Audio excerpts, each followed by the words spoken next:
I don't think Peter Todd is Satoshi. I yeah, he's not Satoshi.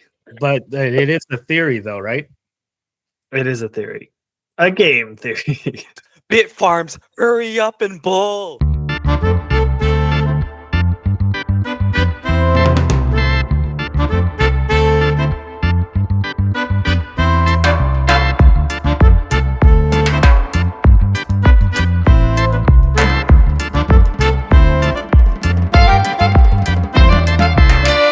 I'm like dry SpongeBob here, like waiting for bit farms to run. But yeah, maybe that's a topic we'll save for another day. Because if you guys are ready, let's jump into today's episode. Hey guys, welcome back to yet another episode of Zillennial Money. This is episode, I don't even know what number we're on, 38. And yeah, we have a packed show for you guys. But last show, I just want to say, I think we got like over almost 100 views on like the main episode, which like it doesn't sound like a lot, but considering that our shows are usually an hour and a half to 2 hours long, that's actually really good viewership, and it's much higher than previous episodes that we did. And I think we got some good vibes from our new guest host, Sunil. So let me pass it off to you first for a brief intro, since I don't know what you did, but apparently people want to hear you talk. So gonna give you the mic first. Well, I mean, I'm glad I was a part of your I don't know if it was one of your most successful episodes, your most successful, but I'm happy to be a part of it. I'm not sure exactly what I did. Maybe it was the beard, who knows? But I brought the right attention, I guess. Yeah, so we definitively proved that the beard is not a symbol of anti-feminist ideals, because that was a topic that we talked about last episode. In case you guys don't know what I'm talking about, go watch the previous episode. Now, let me pass it off to the other host for a brief intro as well for audience members who might be new to us. Yeah, for sure. So what is up, guys? This is Dominic here. Please be sure to leave a like, comment, and subscribe to this channel and our clips channels too as well. Thanks for watching. It's cool that more people are engaged to our content, and let's just hope for that for the future, and let's get the ball rolling. Hey guys, it's Tristan here. We have a packed show as always for you this week, so I'm just going to toss it right back to Andy to take it away. So we have quite a few stories today, so let's jump right into it. As tradition on this show, we always begin with some Bitcoin miners or Bitcoin news. And the biggest Bitcoin news of this past week, was a new HBO documentary that just dropped, claiming to definitively prove who Satoshi Nakamoto was. So in case this is your first time hearing about like the lore of Bitcoin, Satoshi Nakamoto is the pseudonym for whoever invented Bitcoin. So it could be a person or it could be a whole group of people. We don't know who Satoshi actually was, but HBO claimed that they found out who Satoshi was, and that they claimed that Satoshi is this man by the name of Peter Todd.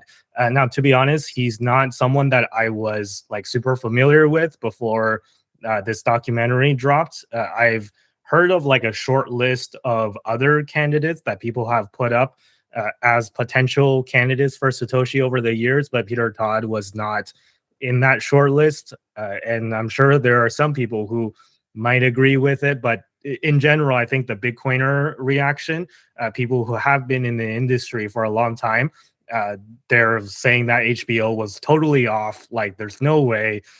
And they're just like, it just shows their lack of understanding of the whole Bitcoin industry. So before I get into that, though, like, who is Peter Todd, right? So I included a picture in the docket of this gentleman. And Peter Todd, I asked ChatGPT to just give a brief synopsis. So he's apparently a prominent figure in the Bitcoin and blockchain space, and he's known primarily for contributions as a Bitcoin core developer. His work focuses on enhancing the security, scalability, as well as ensuring its decentralization. Todd has been involved in various improvements to Bitcoin's protocol, particularly in areas revolving privacy, cryptography, censorship resistance. He's also a minimalist, has a minimalist approach to Bitcoin development, favoring slow, careful updates to not compromise the system integrity. I'm not going to read the rest, but basically it's like he's a hardcore Bitcoiner, and he's been involved since the very beginning, and he's made a lot of contributions, positive contributions to the Bitcoin Core code. But I asked ChatGPT kind of point blank about the speculation and about HBO's claim that he's Satoshi.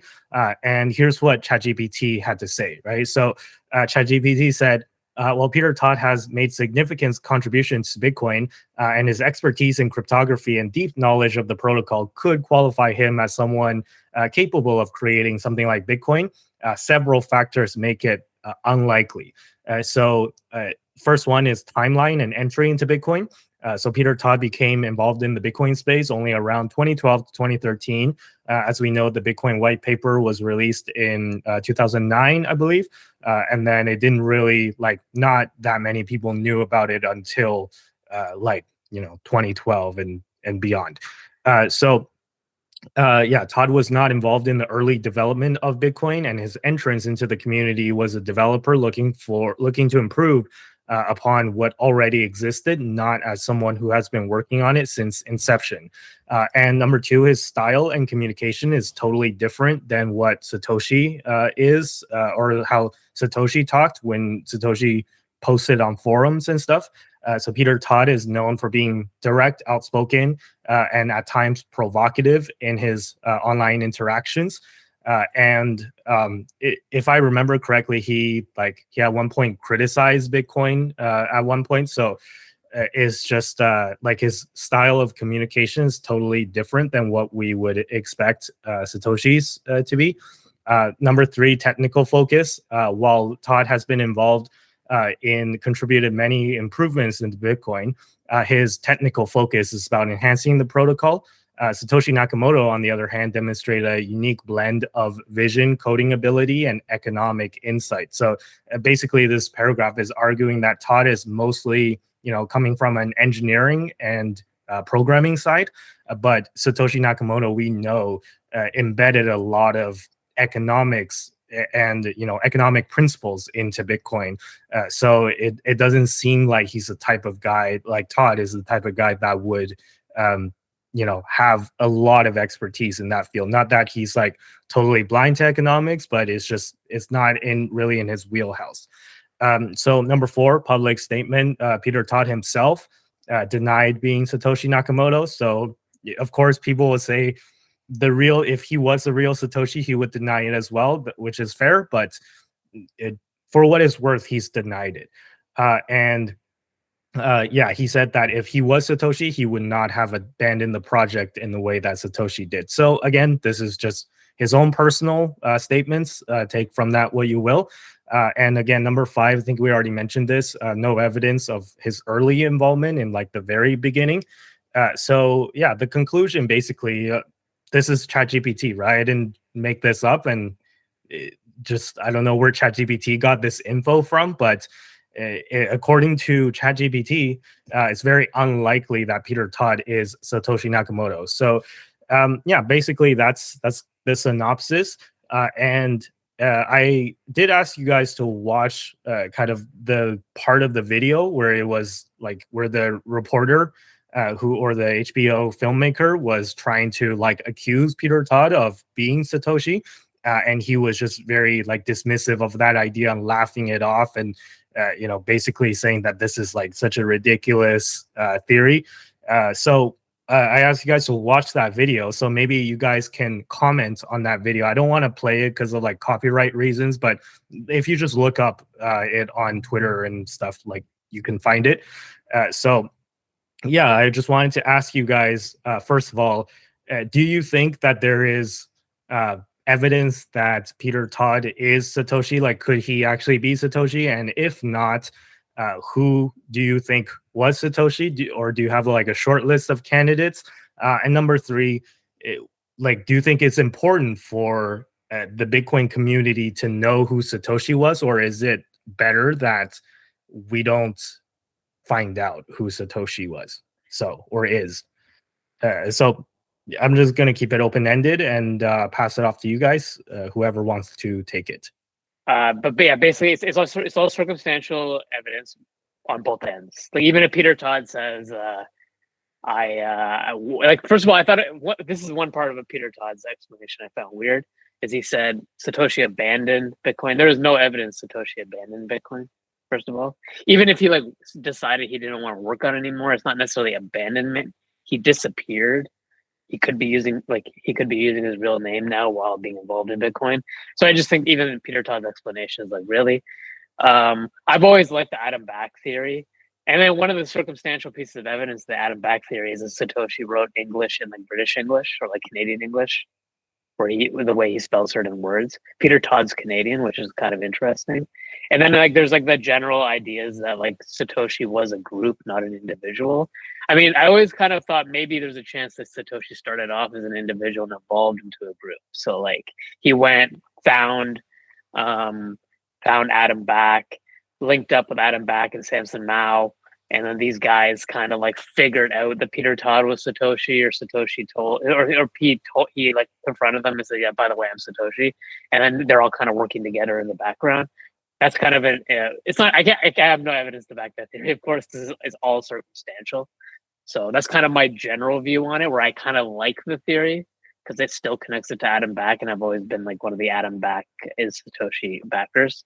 On the other hand, there's sensationalism in the documentary too. Like, you know, they brought on Nouriel Roubini, who's got no credibility with Bitcoiners. Like, why would they bring on such a uncredible individual? They also like went into how Bitcoin pollutes and stuff, which is like they didn't provide any context to that, but how Bitcoin actually helps a lot of green energy projects, for example. The thing I did like about it, I didn't actually watch the documentary. I read a lot about it so far, but the thing I did like about it is that they had a lot of Blockstream in it. I'm a huge fan of Blockstream. I love the Blockstream guys, and I love how much they get presented in the documentary. The last part of the question was, do you think it's best as Bitcoiners to not find out who Satoshi was, or would you rather know if given the chance? There's a two-part answer. First of all, I think it's dangerous. You're putting people's lives in danger. So I think we should be very aware of that. The other thing is that I have a feeling that if we ever found out who Satoshi was, like, you know, like they always say, you don't want to meet your hero. Like we almost deify Satoshi. I'd rather just keep deifying him than to find out who he is and then find out all his flaws and then end up not liking him or something like that. And I think a lot of people who deify him would be very disappointed when they see that he's just like a regular human who has regular human flaws. Sorry, Peter Todd, that's his name, right? Yeah, I need to pull the docket back over. Yes, is Peter Todd Satoshi? No, probably not. I sincerely doubt it. If only because I don't trust that HBO's journalists would have done a good enough job to find Satoshi and be even remotely successful. I just don't have any faith in them. I'm sorry. Yeah. And he clearly is saying that he's not. And I mean, you know, if you were Satoshi, you probably wouldn't want to claim being Satoshi anyway. So I understand that maybe that's a factor as well, but I just don't think that it's Peter Todd, and I think that they're just kind of barking up the wrong tree. As to who Satoshi is, honestly, I don't think about who Satoshi is. I don't really care who Satoshi is. At this point, this project, Bitcoin is past Satoshi. Satoshi doesn't matter anymore, really. Like he is, he doesn't need to come back. He doesn't need to do anything. Bitcoin has run and become, whether it is Satoshi's intention or not, Bitcoin has gone to become its own sort of thing, its own sort of financial tool. And because of that fact, I don't think that there's any real value in having Satoshi come back or be prominent in the Bitcoin space anymore. Anyway, I'm sure that any word that if Satoshi did show up, I'm sure any word that they had would be very valuable, and from a, you know, people listening perspective, but from the system perspective, it is basically not worth anything. So in fact, I would much rather not know who Satoshi is and just basically ignored their existence because it doesn't matter to the platform anymore. And if anything, I think I'm probably more aligned with the idea that it's actually detrimental to have, as Sunil was saying, like someone with actual like normal human flaws being involved in this that people are going to assess. Like, imagine if Satoshi came out and was like a pedophile. Wouldn't that make Bitcoin seem a lot worse? You know, and obviously we don't know who Satoshi is, so maybe he is, maybe he isn't, maybe she is. I don't know. We don't know who it is, but like having that kind of bad press from the individual who is essentially bringing no value to the platform, I just think it's not very valuable, and at this point we really are better off just not knowing. It's like finding out who the first person to discover gold is. He probably like killed like 15 people to get to that shiny metal. I don't care who he is. It doesn't really matter. You know? Oh, I think Tristan had the best answer. Actually, I totally agree. It's just like we don't need Satoshi anymore. So why are we obsessing with it? But there's also like speculation that Peter Todd like purposely led on Satoshi, which I found was interesting. I'd have to watch the documentary to get a good sense of it, but I find that interesting that he like accidentally led him on for fun and now probably regrets it. The only information that I have on my side is just like the information that you provided. But from hearing everyone else's opinions and such too, I don't think it would be Peter Todd. And I do agree with Tristan by saying I don't know if HBO is like the network to trust, so to speak, on like figuring out, oh, the person that we've been trying to search for like a decade now. I don't think it would be via HBO. It'd probably be via another source. And for that, since like the timelines don't match and all these other contributing factors, I don't think it's him necessarily. And who do I think it is? It's probably Jay-Z and Beyonce. No, I'm kidding. I don't know either who it would be. Illuminati, I don't know, or Diddy. No, I'm kidding. But it's hard to say who it would be. I don't have anyone in mind. And I guess I do also agree with Tristan too as well. It's like, does it really matter? I don't know if I necessarily care who it is. I think the value of Bitcoin has something to do with us not knowing who Satoshi actually is and who he would be. And I think humanizing it would also devalue the coin possibly. I think that could be also a possibility too as well. I like the idea of not knowing who this person is. And it's also like, it's doing its thing on its own. We do know the creator of Ethereum as an example. I don't know if it has something to do with like length of existence, but Ethereum isn't doing nearly as well as Bitcoin. That could mean nothing to everyone, but I mean, it could mean something. So I think, all in all, I think not knowing who Satoshi is kind of nice, and it brings value to Bitcoin. And yeah, that's what I think. So these are my opinions. Yeah, I mean, totally makes sense. And I'm not going to speak too long on this because I think I'm just going to be repeating what all of you just said. But just to bring it back to what Dom was saying, the thing about it, Vitalik and Ethereum, I think that's actually a really good point, right? Because we know who the founder of Ethereum is. Granted, it's not just Vitalik, but like he worked with a bunch of other guys. But Vitalik is seen as the kind of head of Ethereum. And there's a lot of personal pressure that could be exerted on him, right? So if he steps out of line, or if Ethereum, like the project, if the holders of the tokens decide to go and do something that the U.S. government, for example, doesn't like, then the U.S. government knows exactly who to pressure, right? But the same is not true for Bitcoin, just for the fact that we don't know who Satoshi Nakamoto is. So it removes like the singular point of failure.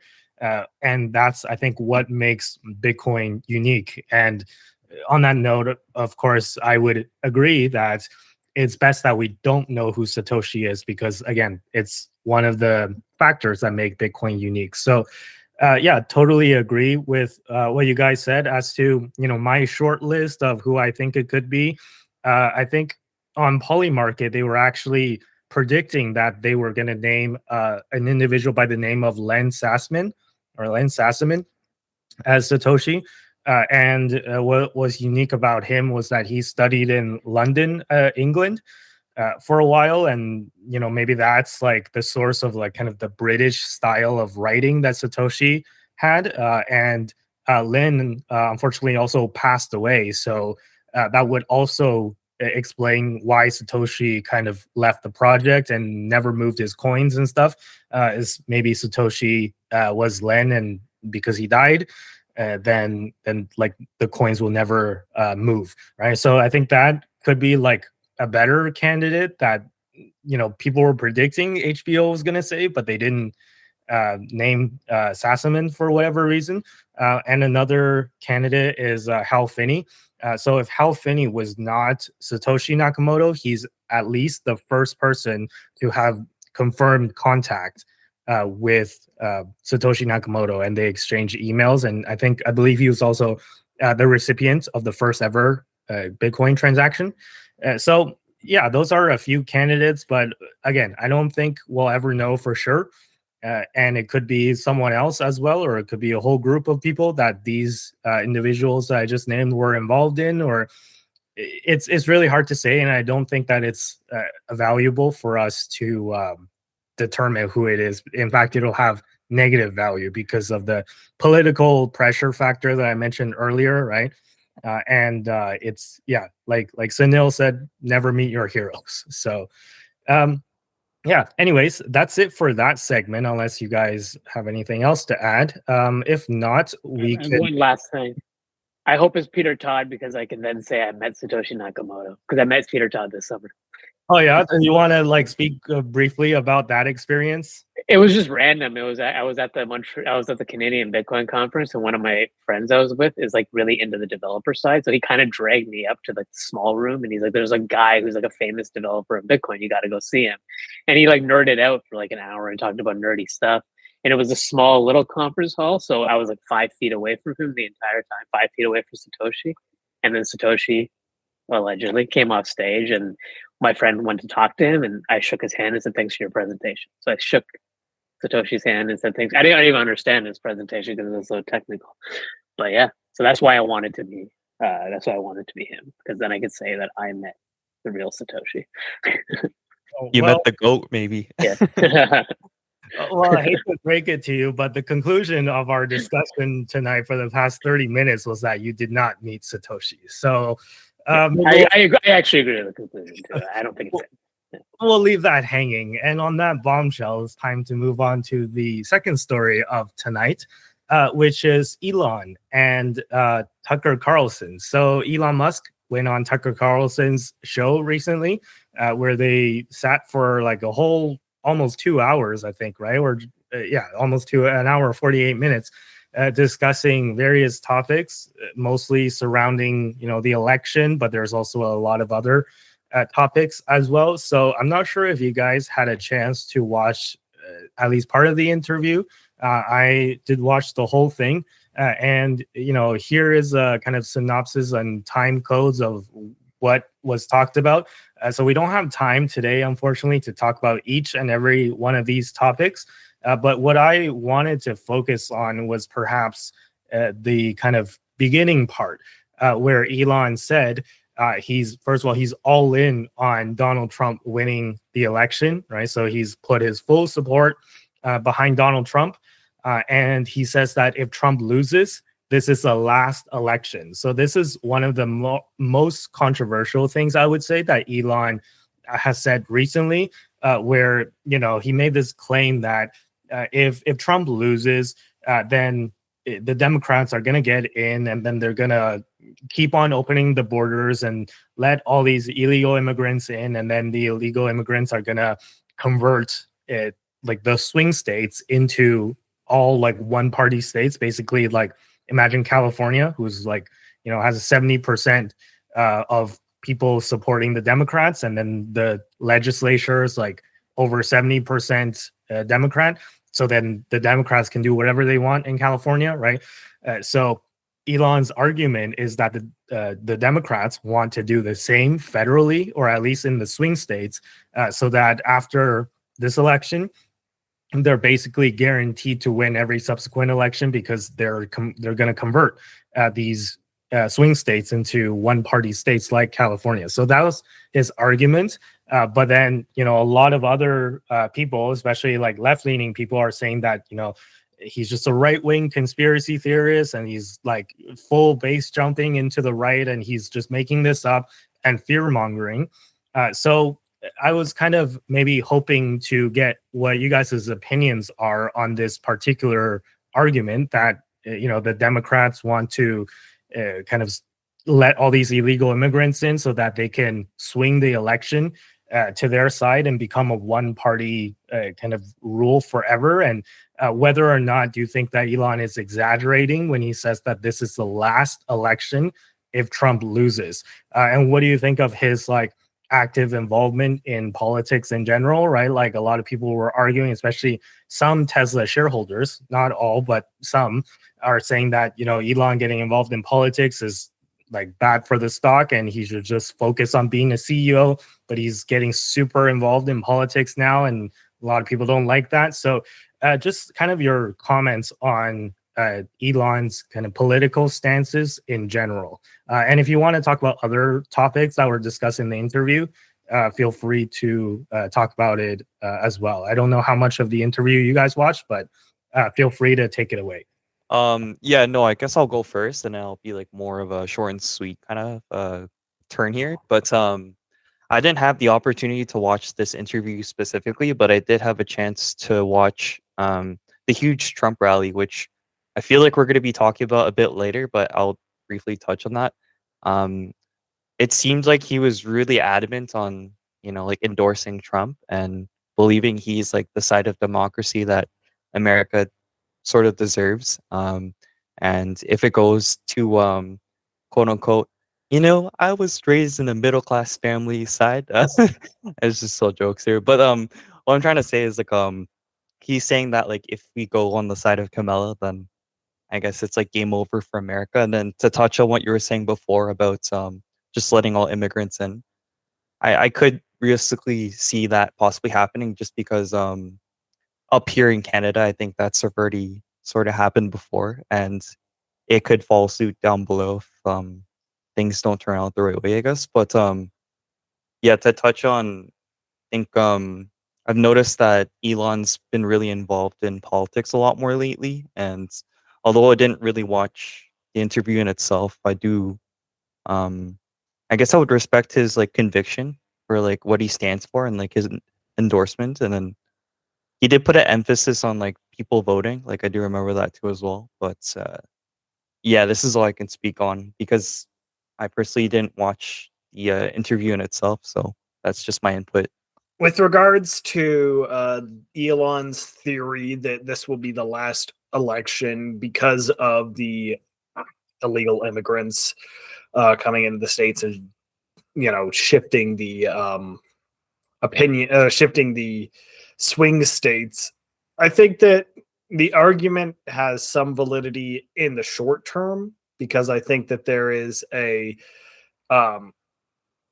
there may be a degree of people who vote for Biden Harris, kind of the Democrats more so as a result of them being illegal immigrants, because they view that is they're more on the same side. But I think that over time, I think people who are settled into a country tend to start, once they start kind of taking a more perspective of it's their own country, I think that their perspectives will shift. They'll change. They may stay Democrat, but they may also go the other way at the later time, in which point that alignment may that kind of belief that Elon has that this will be the last election, I don't think it necessarily holds a ton of validity on that front, just because I don't think that the illegal immigrants are going to stay illegal in the sense of opinions forever. That was a topic that Tucker brought up, right? Like, or I think actually Elon brought that up himself, where a lot of people were trying to counter what he was saying by saying that, you know, these like illegal immigrants from other countries, well, first of all, like they don't stay illegal because the Biden-Harris administration are like, you know, fast tracking applications for citizenship and for asylum and all that stuff. So like the plan is to eventually integrate them into like American society and give them citizenship. So you know, that's number one, and I think that that's like a provable fact, right? Like there are programs, a lot of programs that Biden and Harris have stated that they want to integrate these people that are already here, even if they came illegally. And the counter argument to what Elon was saying that he wanted to address with the counter argument was that, hey, like these illegal immigrants, they often come from, you know, conservative countries, right? Whether it be in Africa or the Middle East, or, you know, places that people hold more conservative views compared to America or Western nations. So wouldn't they be more likely to vote Republican if they have personal conservative views, right? Whether it be like, you know, religion or just like, you know, on issues like abortion, gay marriage, all that stuff, right?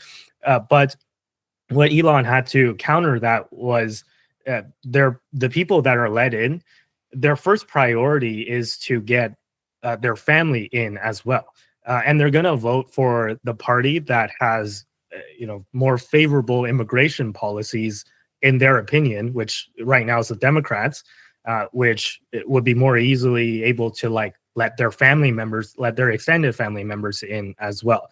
So that's Elon's counter argument, is that that's why the new voters, immigrants, whether it be, you know, illegal or legal, their first priority is to get their family in. So they're going to vote for the party that's more favorable to, you know, either giving illegal immigrants fast track citizenship application processes, or just letting people come legally as well. So yeah, just a little bit of a caveat to the point. But let me pass it back to you, Tristan. So on that front, well, at some point you run out of family to come into the country, and at that point you're looking at trying to make your current life better, and having more people immigrating into a country than the country can handle is a way that a country gets overwhelmed. For example, with Canada, where we're overwhelmed and our cost of living has gone through a major crisis. So if I am a person who has immigrated to, well, I mean, think about it this way. I think most of us are immigrants or first gen, right? Like, you know, I think the fact that we're now concerned about the immigration crisis in Canada suggests to me that people in the future will also, you know, become more concerned about an immigration crisis in the future. It's well, they may be less concerned about it in the short term while they get their family here. At some point, their families here, right? There, you can't. But you're going to run out of family to bring. The counter to that is like India has what 1.4 billion people, and China has just over a billion, 1.3 billion people. So just those two countries, I bet if you go to India or go to China and you ask who would like to come to America and possibly be given citizenship, you're going to get a lot of, even if like 1 in 10 people from both countries want to immigrate. And I would imagine it's probably more than 1 in 10. If you actually did that study, that's hundreds of millions of people, right? So you're not going to run out of family anytime soon. Your country is going to collapse before you run out of people to like bring over. But like India and China, I don't think are the big culprits for illegal immigration into America, right? Like, yeah, I could see your argument if it was like, you know, primarily Indian and Chinese immigrants coming in illegally into the States, but it's primarily from like Mexico and like the Caribbean, right? And at some point, I think that yes, there are lots of people there. Yes, there are many, but I don't think that I think that at some point the majority of people will who want to leave will have left. And I'm not saying that, we should just open the border and be like, all right, everybody, come on in. I'm just saying that, like, I don't think that the argument of that the people won't flip from trying to bring their family into their new good life. They won't flip to securing their good life and change their voting preferences. And again, I'm not even saying necessarily that the Democrats wouldn't represent the party that they believe will secure their scenario. I'm just saying that I think a significant number of them will have their voting opinions change. And also, just like on the India front, for example, I do feel like a lot of people who I've talked to who have immigrated to Canada and such from India, a lot of the time they're actually pretty keen to move back to India at some point. A lot of them were kind of like more in the headspace of making money here and then moving back to India. And I mean, I think that there's a lot of people who would rather move back to their home country as like, and be like more of a wealthy individual from having stayed in like a richer country where your salary is able to go so much further in your home country, but you prefer like the culture, etc., of their home country. So there's more of like I feel like there will at some point be some people who start re-immigrating back to their original country. But again, those aren't the illegal immigrants. I wouldn't say. Those are the legal ones. I think there's two kind of separate situations between Canada and the US that we should differentiate, right? I think the US has more of an illegal immigration problem and Canada has more of a legal immigration problem, where both are problems, right? We're letting in too many people, but the issue in America is that the government says that you shouldn't come and it's illegal, and Kamala Harris, like as vice president, as the border czar, gets up on stage and says don't.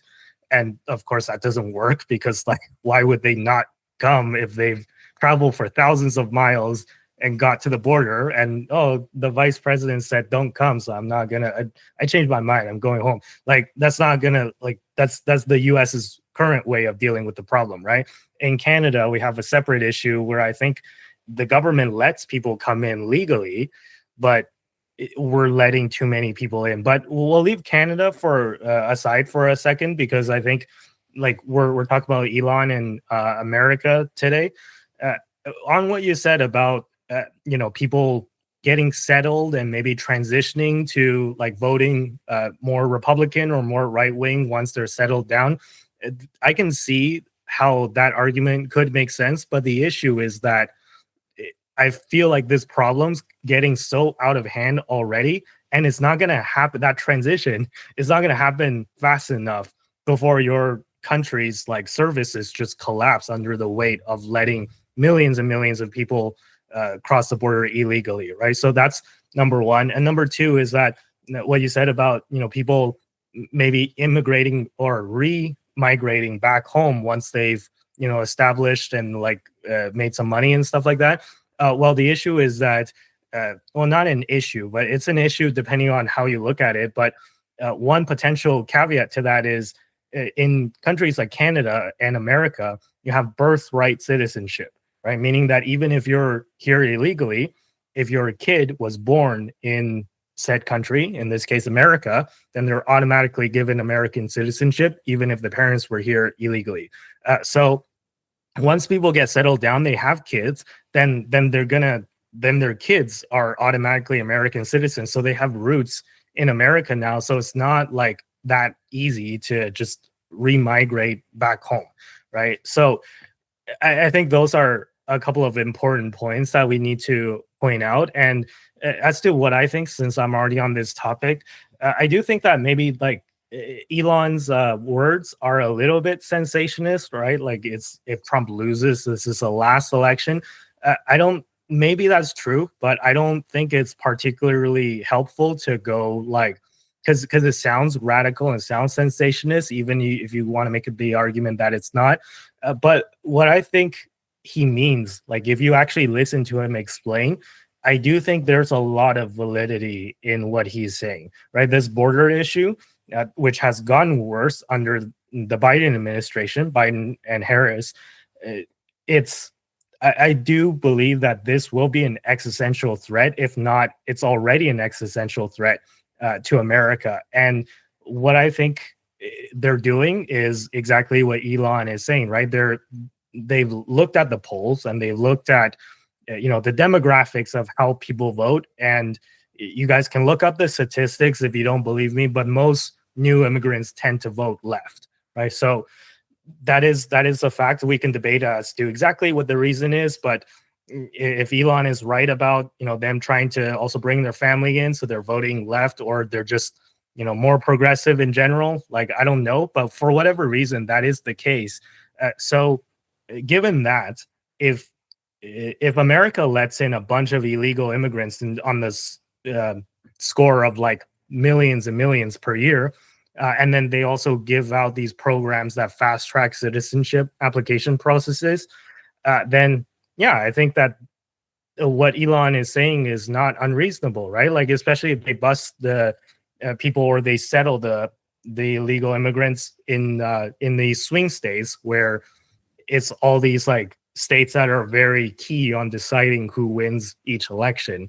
Eventually, it is one potential pathway that the Democrats can take that I think would be rather effective in ensuring at least higher chances of them getting elected or reelected in future elections, right? I don't think that this is a conspiracy theory, and this sounds perfectly reasonable to me. But yeah, I'm curious to hear what you think, Sunil, since you've been silent this whole time. I see you like writing down notes, so you must have a lot to say. I have a decent amount to say, but like I won't go too long. I do think he's being sensationalistic, because elections are sensationalistic, and you have to do that to get clicks, and you have to do that to get attention. I don't think it's going to be the last election, even if I do think that Elon says valid things about like bringing in mass immigration to swing states, and like what happened in California in the 1980s, where I never swung back to the Republicans ever again, basically, with a few exceptions. And like there is validity to it in terms of like how it does change. It could change the country, but in terms of saying this is going to be the last election, no, he's being sensationalistic. What I find very humorous about this situation, about him saying this is going to be the last election, is that he's literally just like the irony of it, which the Democrats can't see, is he's literally line for line using the sensationalistic lines that Democrats used against Trump over the last few years. It's going to be word for word. If Trump wins, this is going to be the last election. Trump is an existential threat to humanity in America. Elon is word for word saying the exact same thing and throwing it back to the Democrats, and they're just freaking out about it. Like they just can't handle that he's turning around the exact same word for word argument. So I just found that ironic and kind of funny and humorous if you see it from that angle. But yeah, I do see it as sensationalism. There's other things though, like the Democrats have. I used to watch a lot of shows like Bill Maher and a lot of pro-Democrat like podcasts and stuff, and they have been very open about the fact, like back in when Obama was president and they wanted to legalize the DACA kids, they were very open about the fact that that they would benefit electorally by, and especially in that case, they were talking about Hispanic voters. So I don't think it's that much of a conspiracy theory. I do believe the Democrats do want illegal immigrants to get a green card and eventually become citizens, because they know they're going to benefit electorally. And I don't think it's necessarily a conspiracy theory to say that what's happening in swing states, where the swing states are getting a lot of voters. So like this could really, really change the demographics of these states in 10 years from now. So, I mean, there's validity to what Elon's saying. It's this sensationalistic. Elon has become much more sensationalistic since he's become political. It's just how things work in the world, unfortunately. But other commentary around Elon's like switch to Trump and his embracement of Trump, I just I think that like it's important to understand like where, like I commented last episode about institutionalists and the Liberal Party in Canada being the institutional party. I feel the same way about the Democrats. And I just think we're in a weird place where nobody, no creators, nobody who's like achieving anything, they're sick and tired of dealing with the Democrats. They're sick and tired of dealing with institutions. They're sick and tired of the purity tests the Democrats throw at them. They like the second you say something that is against the Democrats, you're a racist or you're a sexist and all this stuff. And the sensationalism that got thrown at Elon over the last several years. Like it kind of started when Elon dared to open his mouth during the COVID lockdowns and attacked a California regulator. She was like the health inspector or something like that, and he attacked her, and that was kind of the beginning of it. But then it was the Twitter buyout. It was Democrats didn't support Twitter being like a free speech platform. There's been a lot of lawfare against Elon. The SEC is investigating his Twitter takeover, which, I mean, he bought it. I don't know what there is to investigate, really. There's the Delaware Elon pay package, where he essentially lost half his shares in that decision. And there's been a lot of commentary among the legal profession that it was purely lawfare. Like the Democrats are using their like pro-Democrat judges, the lower courts, to do legislation for them. They're doing a lot with Trump too, but they also the EV regulations and how NHTSA attacked Tesla. I can get into detail on that one, but that one's a little bit more technical. Tesla lost the broadband internet subsidy, even though they're the only like supplier that can supplier that can actually achieve that for them. So there's just been a lot of this like regulatory and legal attacks against Elon. There's been a huge onslaught of media sensationalism. So I think Elon kind of saying "F you." He's saying, "I've got influence. So I'm going to use it to hurt you guys now, because all you guys do is you use your power against me. You're constantly trying to hurt my companies. You're constantly trying to hurt my products. You're constantly trying to give subsidies to my competitors."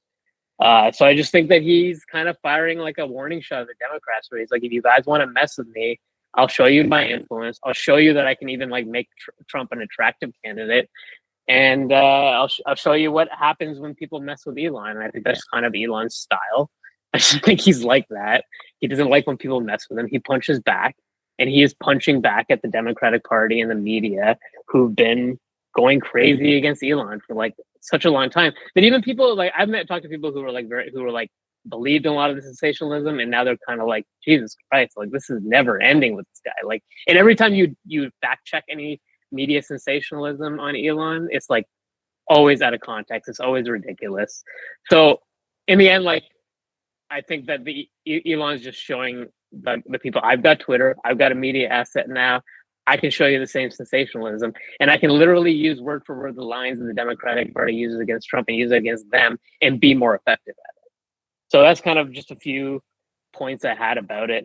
But yeah, it's I don't know. I think I had a few more things to say, but I've kind of lost my train of thought. But that's basically the gist of it. Actually, we can pick up that discussion at part 2 of this story, right? So expanding on what you just said about Elon, being attacked in the media and attacked by the Democratic Party, I do think that there's a lot of validity in that. And maybe if it was me, I would not respond with some of the words that Elon have chosen to respond with in the past. But then again, I am not Elon Musk.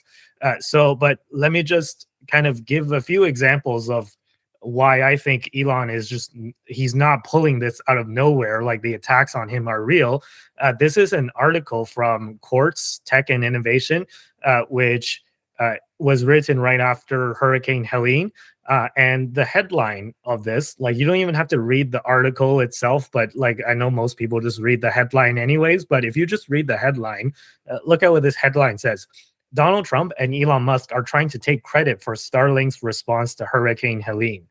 Keep in mind, Starlink is a company that Elon is the CEO of, right? So it's his own company. So how dare he try to take credit for his own company's response to Hurricane Helene when the White House and FEMA, like the people that are the government that are supposed to be in charge of handling the response to this hurricane, were lacking and they were just not there. Elon stepped in and apparently he's trying to take credit for Starlink's response. Like this is the type of stuff that you read in the media that's written about Elon. And maybe like credit to the Wall Street Journal, actually, for once, the Wall Street Journal, who's known as a publication that has frequently attacked Elon. but for once they actually posted an article that was not a hit piece. So let me just read you part of what was kind of like a summary of what was in this Wall Street Journal article. So apparently, the FCC withdrew a grant for Starlink to cover rural counties, but the satellite service is now saving the day in those counties. The FCC awarded Starlink the grant in 2020 because it can cover remote regions at lower cost compared to traditional broadband providers. But the FCC's Democratic Party majority revoked Starlink's funding last year, claiming that it wasn't making fast enough processes to connect rural Americans. Never mind that the other FCC funding recipients weren't doing any better. The Biden FCC majority, the Democratic-led majority, called Starlink unproven and unreliable, though Ukraine's military and people were relying on its service after Russia destroyed other networks. As GOP Commissioner Brendan Carr noted in dissent, the FCC's decision cannot be explained by any objective application of law, facts, or policy, adding this that the decision fits the Biden administration's pattern of regulatory harassment of Mr. Musk's businesses, right? This is a form of lawfare, essentially. The defunding by the Democrats is now looking even more political. 2 weeks ago, FCC Chair Jessica Rosenworcel granted Dish Network Chairman Charlie Ergren a 3-year extension to meet FCC deadlines to build out its fledgling 5G network to avoid stiff penalties for squatting on valuable spectrum. Starlink was well on its way to meeting its commitments to the FCC, but Mr. Ergren wasn't close to meeting his. But Mr. Ergren is a Biden-Harris campaign donor, while Mr. Musk is a critic. Note that Dish lobbied the FCC in 2022 to scrap the Starlink award, saying that it cannot credibly claim that it will be able to fulfill its obligations. Perhaps Mr. Ergren hopes to win federal funding to cover the rural areas that the FCC had tapped Starlink to connect. It would be better if the government weren't subsidizing the expansion of any private broadband networks, but if they're going to pick winners and losers, the Fed should do so based on objective criteria and ensure that taxpayer money is spent efficiently. So that was just a brief article about Starlink versus the FCC versus other broadband providers. So, even the Wall Street Journal is kind of sifting through the evidence and saying that, it's pretty clear that the Biden-Harris administration has been very hostile towards Elon Musk specifically and targeting his companies. And, what used to be known as the conspiracy theory is no longer a conspiracy theory, right? And no wonder why Elon decided to endorse Trump. And Elon said it himself, the Democratic Party has moved so far left that it has left centrists behind. So Elon has stated several times before that socially he would consider himself left-leaning, but it's just the left has gone so far left in America that the Republican Party is kind of the sensible centrist party in Elon's opinion. So the second part of this story is you guys can comment on the article if you want, or maybe the overarching question, though, is that do you believe that the Democratic Party has moved too far left? And do you believe that the Republican Party is now the centrist party, or do you think that the Republican Party has also moved either left or right? So a lots to discuss. Somebody wants to take it away? On like the satellite thing, it's hard to look at the evidence and like see what's presented and like come to the conclusion the Democrats aren't being political here and not trying to punish Elon for his political stances or his buying of Twitter. Yeah, that's kind of all I have to say there. I just don't think that there's any there's no reasonable way of looking at this. Like it's the best option for rural internet. You can buy it at Costco. You don't even need a government subsidy. It's actually really affordable. You can even buy it now where like it comes out in a little fold out thing where you don't even have to have somebody mounted to your roof anymore. So like it's just a better product. So it's hard to see the Democrat side of this. In terms of the Democrats moving to the left, yeah, I guess they have clearly moved into the left, and the left flank of the party, kind of represented by like the Squad and the AOC types, is like very clear that they have more influence over the party now.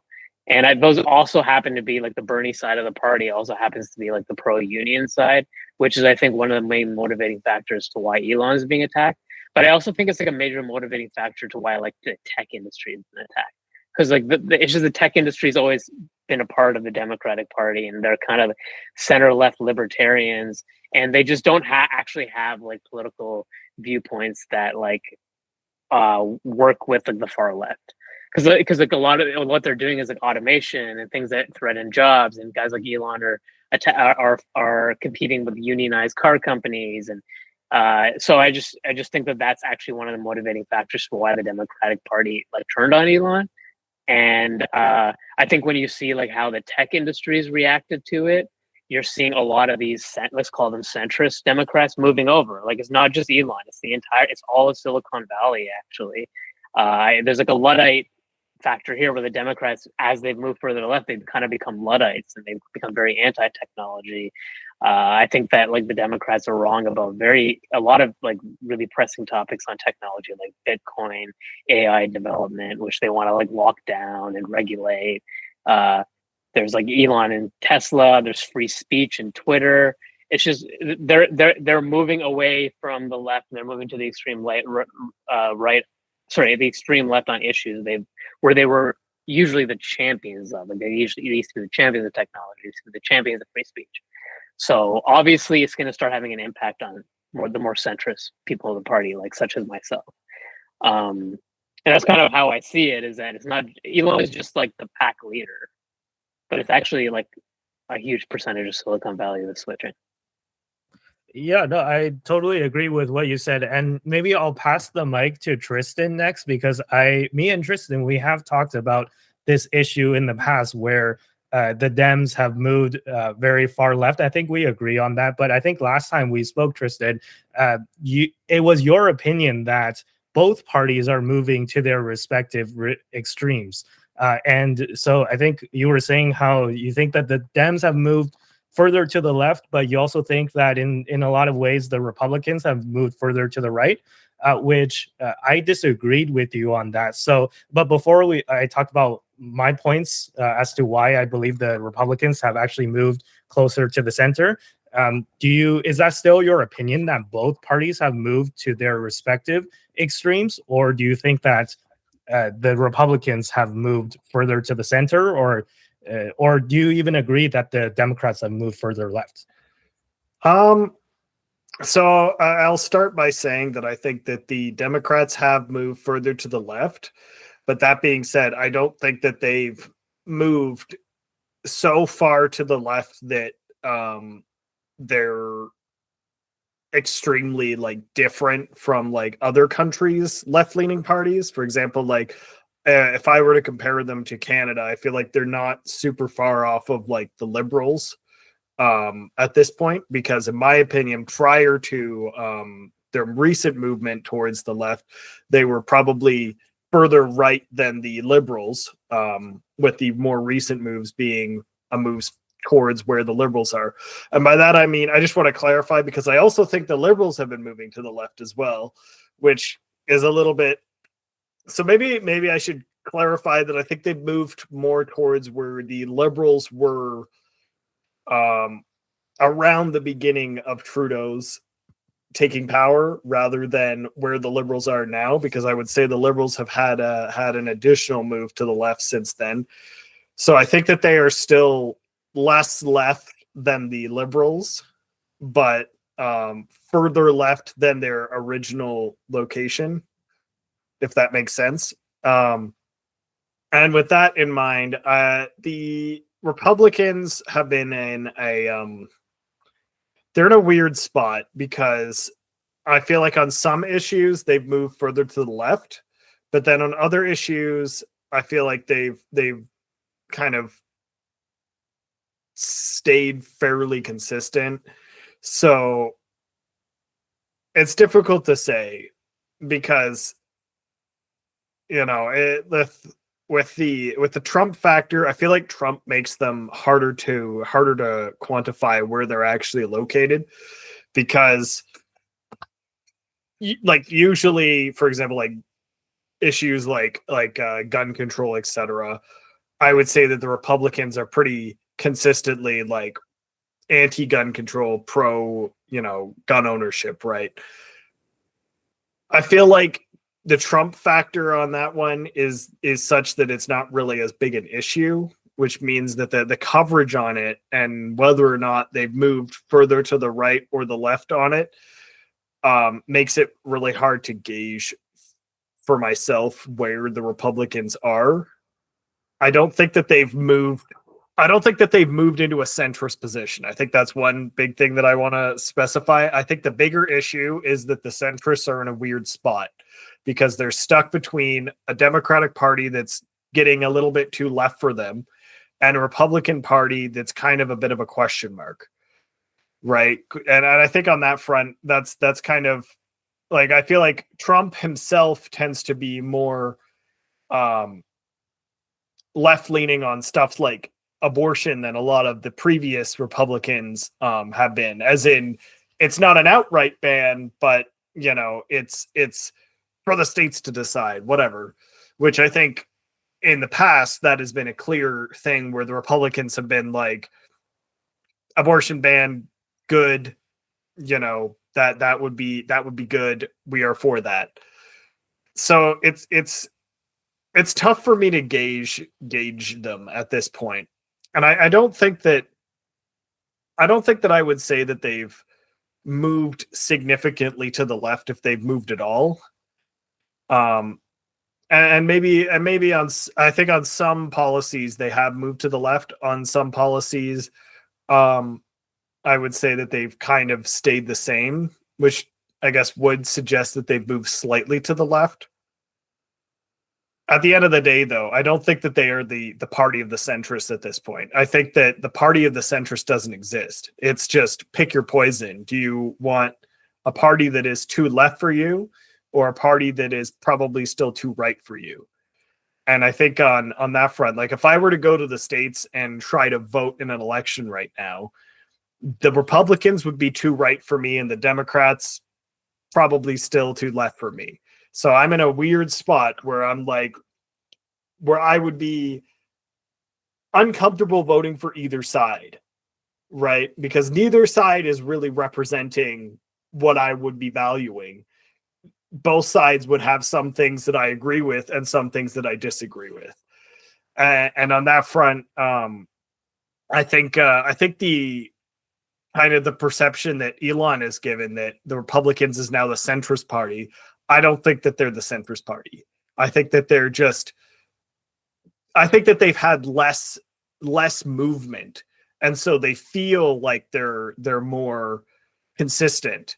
Whereas I feel like the Democrats have been a little bit more volatile, and particularly given their leadership in the last few years, with Biden being basically non-existent and Kamala shadow running it, or not shadow running it, someone else shadow running it, and half the policies being extremely kind of inconsistent throughout with what was previously presented by the leadership going into the elections. So it's just, I feel like American politics is in a really weird spot, is kind of where I'm circling around. If you were to vote in America, you would be able to without showing your ID in California, because they apparently banned voter ID. So you could drive on over and cast your ballot even if you don't have an American passport. Just saying, I had to get that out there. But in all seriousness, I think I get what you're trying to say, Tristan, but I think we can both agree, though, that first of all, the Democrats have definitely moved left, and I think that that's something that we can agree on. And number two, what you said about the Republicans having right-winged opinions, they haven't moved more left-wing. That's what I'm saying, right? Like their issues on being against abortion, I think it's a tough ask to make the Republican platform, pro-choice, right? Like that's just probably not going to happen anytime soon. So they're not going to move as left as you want them to. I get that. However, I think under Trump, like you said, we actually agree on this. Under Trump, the party has moved more to the left on a lot of issues, like opposing a national abortion ban. And I believe this is the first time in like decades where a national abortion ban wasn't on the official Republican Party platform. So I would give Trump some credit on that, on, just advancing the abortion debate a little, even if it's not to the degree that you wanted to. But my point is that on some issues, the Republican Party has moved left, and on other issues, they have at the very least stayed the same. Like they haven't moved more to the right. And I get what you're saying again of them not being centrist enough for you to maybe consider voting for them if you're an American or in California. But I think that, I think that this is the most you can ask for from the Republicans if you want them to have a more moderate, like they're slowly moderating is what I'm trying to say, right? And I get that you don't consider them a center party, but maybe they're center right, and then the Democrats have become far left. I don't know. That's just how I feel. But Sunil, you wanted to say something, so let me pass it to you. I think it is hard to pin down because like we're in the middle of a political realignment. That's kind of the way I look at it. I think that America's in a political realignment. I think a lot of countries are in a political realignment. Last week we talked about young people in Canada. There's like a lot of those kinds of things happening in the United States too. I think that the Democrats are in a civil war. I think that's what's going on with Elon and the tech. They're sick and tired of working with the Democrats. They're like, we're going to go check out the Republicans and see what they can offer us. And the Republicans are basically saying, yeah, we'll work with you. We'll be the champions of technology. We've been wanting to be the champions of technology, but the Democrats kind of owned you guys, so we'll take the mantle. I think that's kind of what's happening. It's opportunism, of course it is, because technology isn't necessarily a right or left issue. If you believe in technology, you're kind of believe in progress, though. That's why it always been in the Democratic camp. And now that the Democrats are in a civil war, you got these centrists who don't know where to go. And in terms of like, there's like areas where the Republicans remain right wing, like abortion, for example. I think that on an issue like immigration, the Republicans are now the moderates. I don't know if you pin it at right to center or centrist, but like their immigration is pretty clear. Like immigration, would they believe in a point system type thing like Canada has? They don't think that people should be crossing the border illegally. I think that's actually the moderate view. If you believe in like the way the Democrats are trying to like, they don't say it explicitly, but it seems like the Democrats want to make all the illegal immigrants like permanent to the United States. I don't consider that moderate. That's my viewpoint on that. But that's my read on it. That's my personal read. On issues like wars, I actually think the Republicans have become the left-wing party on that because they've become the anti-interventionist, anti-forever war, anti-American empire party, while the Democrats have taken the mantle of the neocons. Because before Trump, the Republicans were like neocon Dick Cheney party, and now they've become this like populist mega party, which on economics, they've become much more centrist on a lot of things. Some things they're left-wing on. So it's kind of weird to pin it down, like, because like, and then the other thing is the left-right spectrum is fake. Like that's like a media creation. It's actually like a quadrant if you've ever seen that. So if you actually try to pin down where the Democrats and Republicans are moving, I think the Republicans are actually moving more towards freedom. The Democrats are moving more towards censorship and like not freedom, which is weird because I've always supported the Democrats because they're the freedom party. And then there's some issues where they're all over the place and it's hard to pin them down. I also think that Democrats are the party of joy. The party of joy. That is pretty. I guess that's left wing, right? I don't know. I guess I'll call that left wing. So the Democrats are more joyful, so they're more left wing than the Republicans. But it's just I don't know. Like I don't think that the Democratic stance on neocons and having Dick Cheney endorsing Kamala Harris, like that's pretty right wing if you ask me. I don't know. That's kind of weird, but. Dick Cheney's daughter, Liz Cheney, who's also a famous congresswoman, she also has endorsed Kamala Harris. So that tells you all you need to know, in my opinion. Yeah, exactly. So I mean, it's just opportunism. The neocons that want an empire are sick and are pissed off that Trump kicked them out of the party, so they went to the Democrats, and now they're all like okay with the Democratic agenda all of a sudden, but they're just silent on things that are like really far left, so they have no principles. It's kind of proven that. Yeah, good points. Let me pass it to you, Dom, because you haven't spoken in quite a while. So what's your opinion in this whole mess?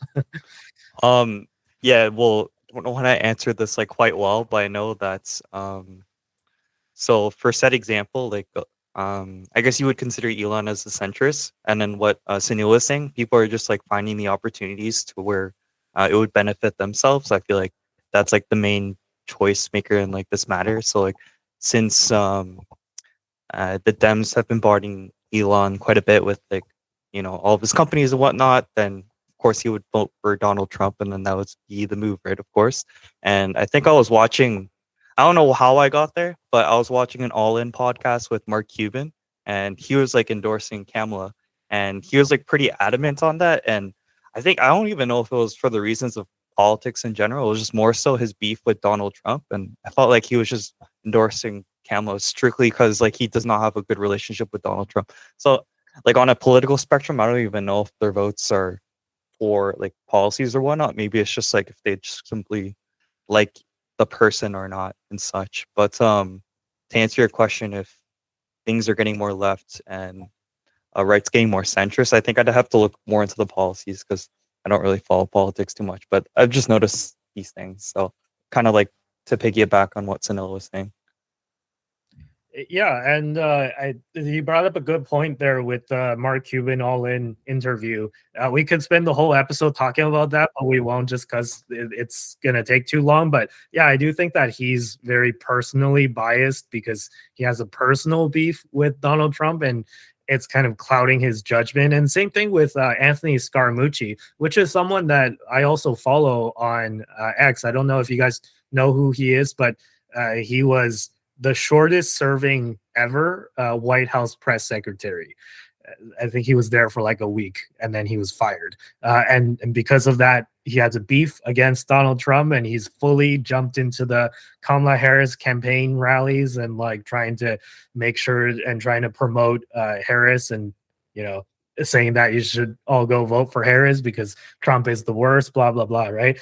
I think that that's another example of someone who let their personal beef with Donald Trump get in the way of actually discussing policies. And I think that that's like a big issue in America. But Tristan, you wanted to add something. Yeah, I just want to round this off with something that I feel like we didn't really touch on that I wanted to say at the beginning. I think an important thing to note, at least for me, I don't know about you guys, but when it comes right down to it, I don't really care too much about what Elon or, Mark Cuban or any of these guys have to say about politics particularly, because at the end of the day, I think that they're going to have their own biases. And I mean, you can watch the discussions and listen to what you want to listen to what they're saying and come to conclusions about it. But I don't think that their opinions should be held with any more value than like a discussion between friends that already. Because at the end of the day, they're just people too, and just because they've got lots of money does not mean that their opinion is more valid than anyone else's. And so I don't think I think a little bit we've been kind of singing Elon's praises a little bit. But at the end of the day, I think and when it really comes to it, Elon's opinions on politics will not sway me in any way, shape, or form on who I want to vote for. That being said, that is me. I'm sure there are many other people who will be swayed, but in my opinion, you shouldn't be being swayed by just listening to the opinions of these folks who just basically are people and have lots of money. Like that. At the end of the day, that's really their main differentiator. No, I get what you're saying, Tristan. I just want to clarify that I don't just automatically agree with Elon just because Elon says something and it's Elon, right?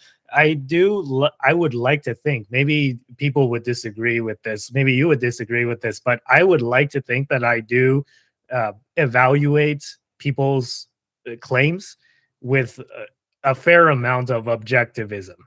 That's just me, right? So if Elon says something, I don't just believe it because Elon says it. I do my own research, right? And I think that that's an important skill to have as an investor as well, just to kind of sift through the noise and find the signal. So, Tristan, you want to respond to that? Yeah, I just want to say I think that you do give Elon's opinion more weight because I think you respect him a lot, and I think that factor plays into whether or not you're more inclined to listen to what he says, even if it's purely just because you're going to listen to him, period.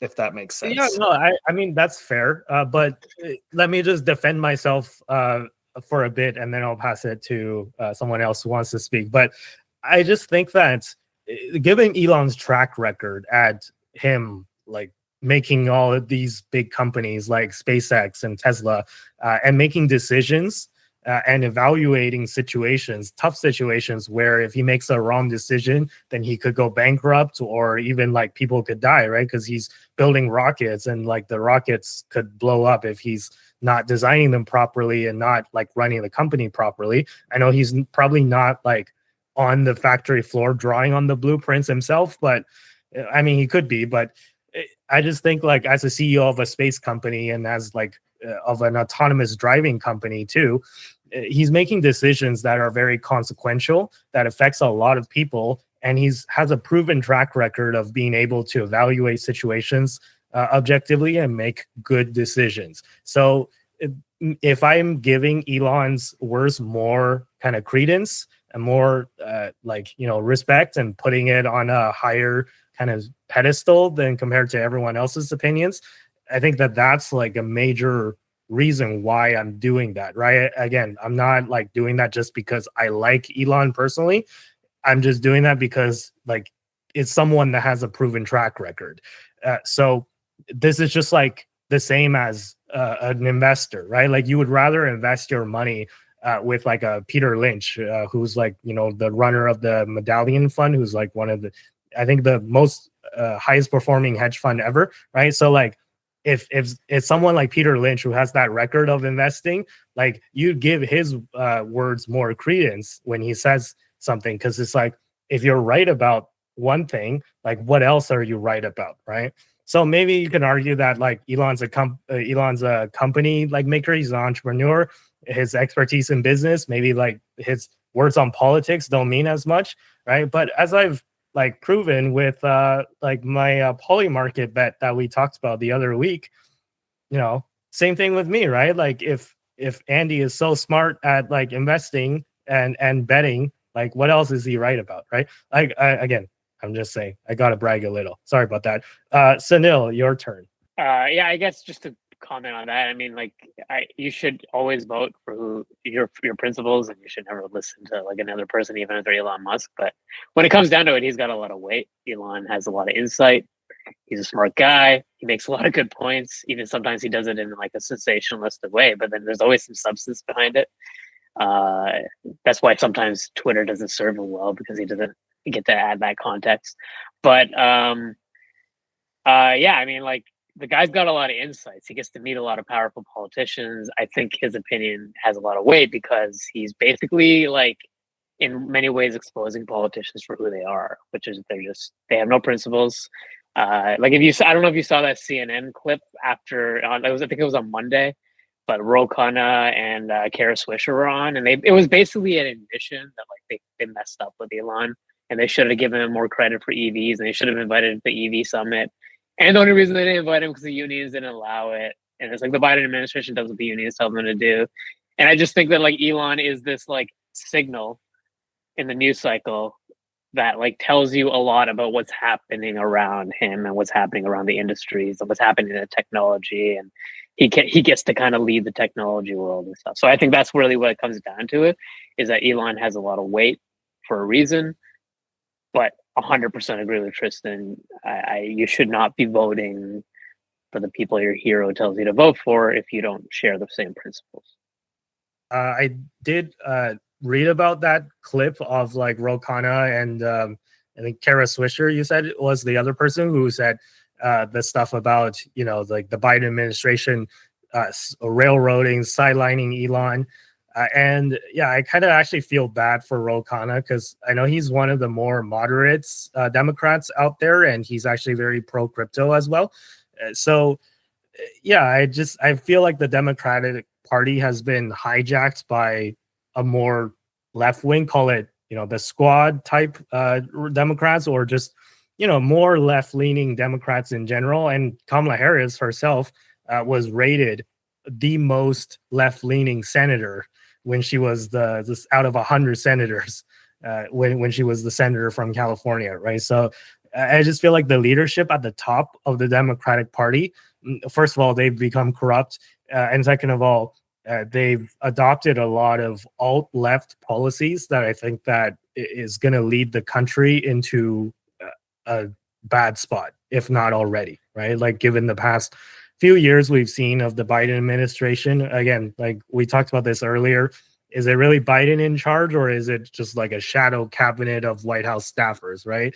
It seems like the shadow government of White House staffers is like the more likely scenario if you look at what's been happening to America. But anyways, we'll leave that story on that. Let's move on to the final story of the day. If you guys are not sick of politics, because we're having politics for dinner yet again.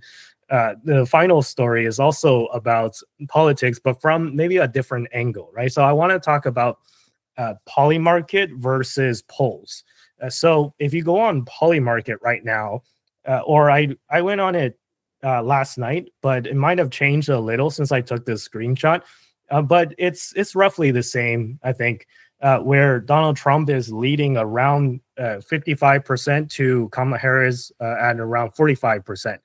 So this has been quite the dramatic change, because if you look at the actual chart, Harris was actually leading pretty much all of September, and it was just like this past week where we had a huge surge for Donald Trump and a huge plunge for Kamala Harris, and there's maybe several reasons for it. If you want the practical reason, it's just apparently a bunch of pro-Trump whales came on Polymarket and bet in favor of Trump, who, you know, of course, that's going to shift the favor. So if you guys don't know how that works, it's basically like every outcome has a percentage, and let's say if it's 55% for Trump, then each share costs 55 cents. And if you win, or if Trump wins the election, then that share goes to $1, right? So you almost double your money, versus it's like what the percentage is how much one share costs.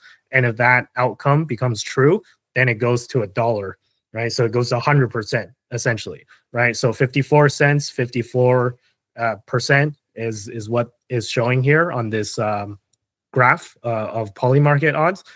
So of course, if people, this is an ever-changing market. So if a big whale comes in and drops, like, let's say 200 grand on Trump, that's going to shift the odds, right? So this person, Swan Marcus, is arguing that, you know, look, there's one person that holds almost 8 million pro-Trump shares, right? So given that if he entered in at, say, like 50 cents, then that costs like $4 million almost, right?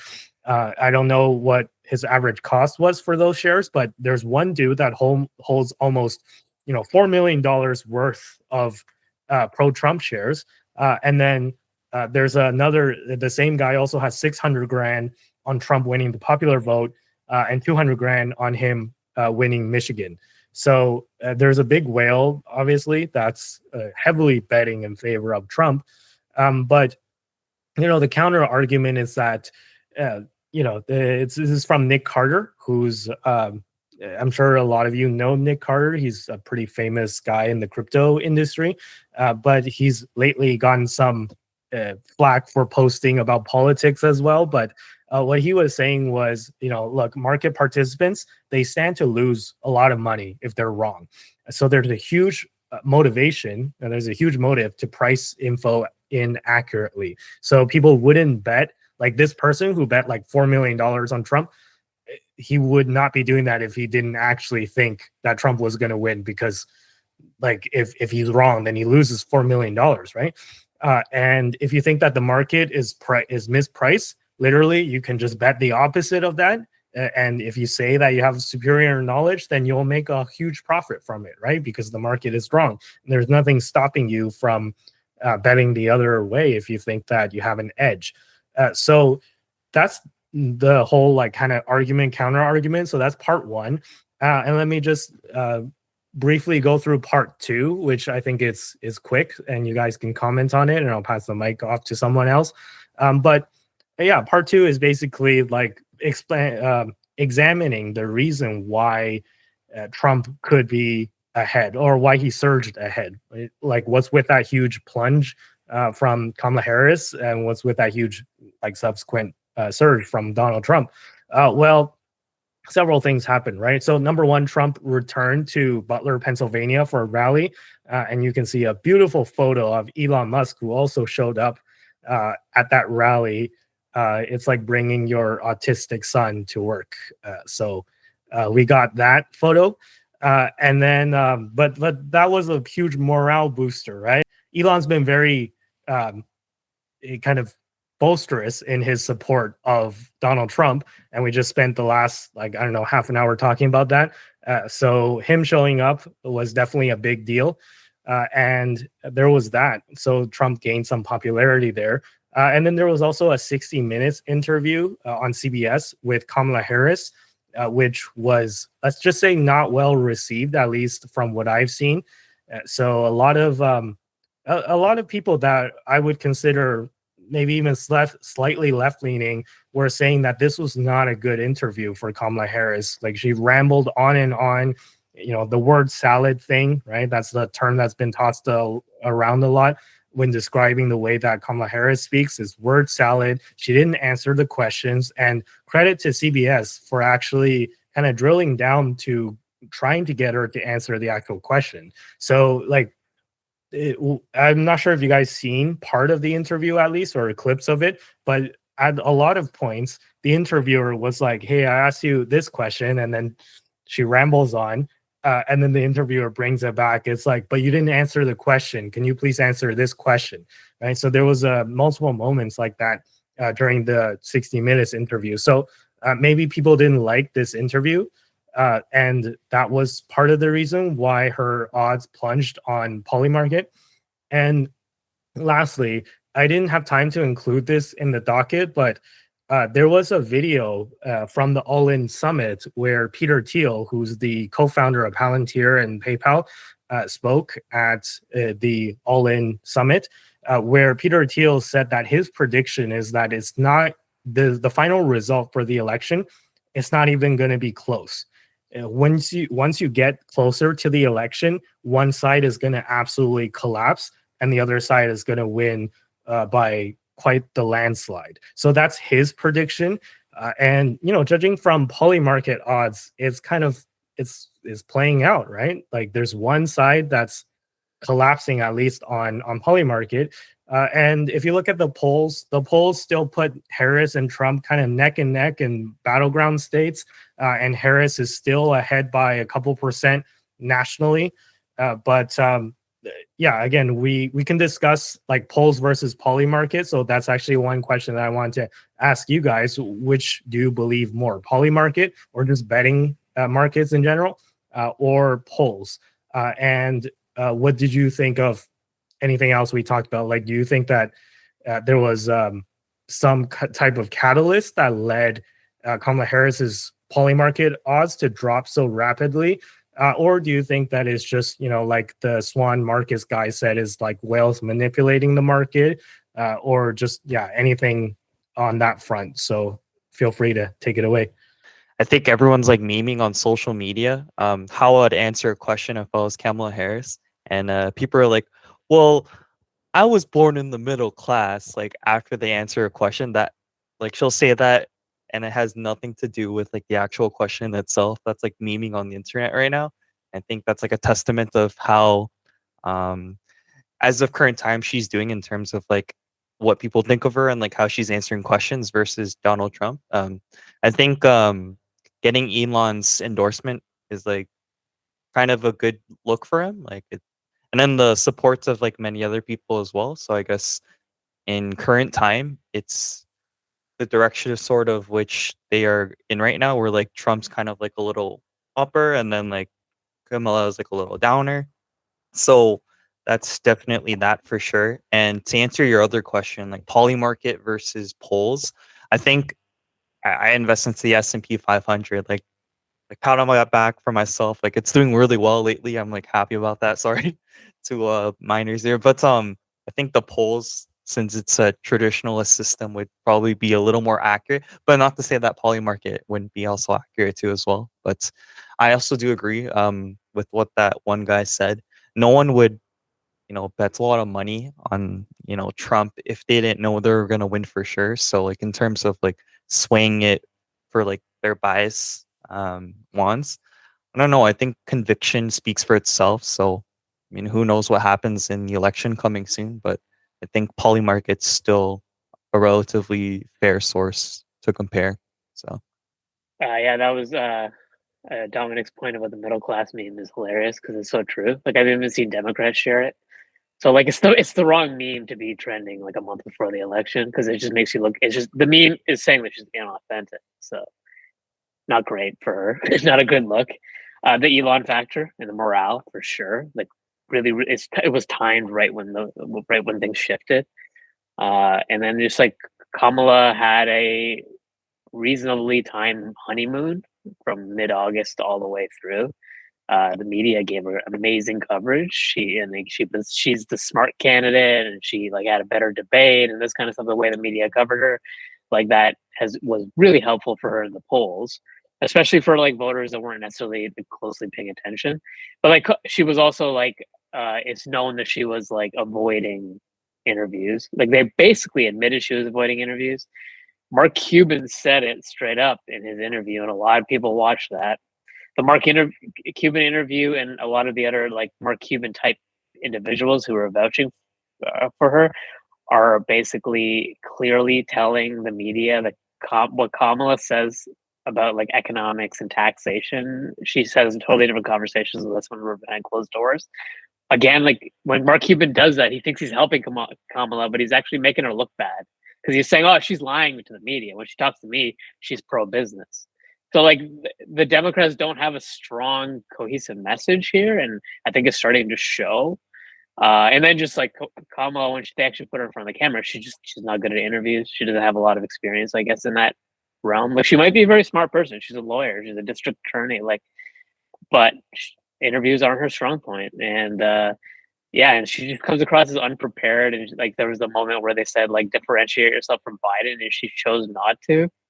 And it was like they handed you a softball, and you weren't even prepared for that question. So I also think your point about CBS gave her a good interview. I think CBS is actually responding to a lot of like negative press they're getting on X, where everybody keeps calling the mainstream media out for like these like softball questions and stuff they're giving to Kamala and Waltz. So now they have to respond because they're a business. Because now their branding is being hurt.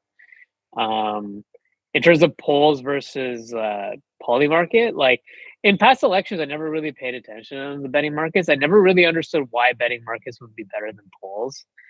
It was always kind of confusing to me. But like I have heard things like from what Nick Carter said that like market actors are betting real money on this, so they're not necessarily betting for like who they like. They're betting for who they think is going to make the money. Like I've seen a lot of Trump supporters on X thinking he's going to lose the election, so they might be voting for Kamala on Polymarket for all we know. So and I think of some guys like gonna spend $600,000 in his mind. He's probably pretty sure that Trump's gonna win. I can't imagine somebody is spending $600,000 on Polymarket just to sway the results of the poll. And it also brings me back to something you said, Andy, last week, where you said that like economists are just theoretical, but the people who actually understand the economics are like the market actors because they're betting in real time on the markets. which is interesting. So you're saying you can basically apply this to this and say the market actors are irrational thinkers, and people who are being like disrupted at dinner time are not necessarily like the rational actors in this conversation. And there's also a lot of issues with polling, like there's always been issues with cell phones and young voters don't pick up their phones. Are like the weights correct? And on another huge advantage for betting markets, like we saw today, is that they're responsive to real news, like they're real time responsive. So I think that's what betting markets provide for you that polls can't, because usually if something happens, they're like, well, we're gonna have to wait 6 days for the polls to come out. Well, Polymarket's just like instantaneous. There's a reaction. People are betting real money on it, and it's like a signal telling you what is. Like how voters are reacting to it in real time, which you can't really get from polling. In my opinion, betting markets are more accurate than polls for the precise reasons that you just mentioned. It's all about skin in the game, right? And I'm going to say that phrase. I'm going to try and say that phrase every episode as often as I can, because this is a very important thing that I think that people should drill into their heads, not only for this election, but just in general in life, right? Like listen to people who have skin in the game. And that's the most important thing. Like the people that are on Polymarket, that is the definition of skin in the game, because like Nick Carter said, you could lose a lot of money if you're wrong. And if you think that something else is going to happen and the market is wrong, then you can bet against the market using your superior knowledge and win a lot of money, right? So I brought this up when we first talked about Polymarket on that episode where we talked about the like Israel-Lebanon war, where let's say if you ran a poll and you put the poll as like, do you think that Israel will invade Lebanon, right? I think most people are anti-war and they don't want to see that happen, right? So I would imagine that most people would vote no, because like when you're voting without skin in the game, when you're clicking a button and there's no consequences, then people tend to respond with what they want to happen. But if you're actually putting money on the line, then it's what you think is going to happen. And like what you said earlier, Sunil, that you've seen like, a lot of Trump supporters thinking that Trump might actually lose. That's like a clear discrepancy of like polls versus betting odds, right? Versus if there were responding to a poll, they'd be like, yeah, Trump. But if they were actually like, if you actually ask them to put their money on the line, then they might like they might bet the other way, because there's a disconnect between what they want to happen and what they think will actually happen. So I think that's just like a very clear kind of delineation between polls and betting odds. And personally, I trust the betting odds a little bit more. And even if you trust in the polls, right? Like the polls were wrong in 2016. And in 2020, Biden did win, but it was like he was leading by a lot in the polls, right? I believe he was leading by like 6% nationally. So if you look at the polls now, Kamala Harris is leading by like 1 to 2%. And I believe that in 2016, Hillary Clinton was leading Trump by 3.5%. So if you look at the polls nationally, it seems like Harris is underperforming Clinton, and Clinton lost. So, draw from that what you will, right? And I think that the betting markets, again, people with skin in the game, are giving you a more accurate picture right now than the polls. But that's just my opinion. Tristan, I see you're dying to speak, so I'm going to pass the mic to you. Yeah, I have some spicy takes on this. I'm not gonna lie. So to start with, I think Polymarket is a pretty mid-tier way to assess this. It's got some major issues that I don't think we've talked about with regards to assessing who will be the next president. And one of the biggest ones is the fact that in this instance, the polls and the Polymarket theoretically should both have people having skin in the game, because I have skin in the game if I'm in the polls, because whoever wins will directly affect my economic position, because I'm an American to be polled. So I have to be in America and I am American. So whoever is elected is going to be directly affecting me and my financial future and etc. So it's not a direct money changing hands kind of perspective, but it is a degree of skin in the game because it is your country that this leadership change is going to be occurring in. Whereas the big issue with Polymarket is that, well, there is a bet between the money that is going to be going around. It is not just restricted to Americans. Unless, correct me if I'm wrong on that front, but from my understanding, I could go and buy a bunch of stuff saying Trump is going to win. And the fact that I can now influence that market means that that could have a sway being caused by international individuals who are thinking, oh, Trump's more likely to be elected, yet they don't actually have any skin in the game in terms of like their future in the country. And so they aren't their only skin in the game is the dollar amount that they put into this Polymarket.